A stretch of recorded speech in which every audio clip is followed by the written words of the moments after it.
Hi guys, let's understand the difference between canvas background and wallpaper options given in format.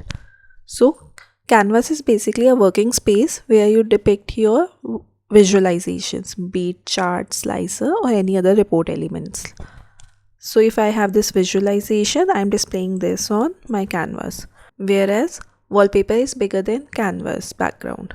So if I want to make my report interactive, I'll make changes to canvas background, selecting any color. However, if I reduce the size and change the color of wallpaper, now if you see, wallpaper is bigger than canvas background. Canvas contain your report elements, whereas wallpaper doesn't. So wallpaper is mainly for aesthetic purposes and you cannot show any report elements in the wallpaper, whereas canvas is more for functional purposes to make your report more interactive. You can choose colors, patterns or images in both canvas background as well as wallpapers.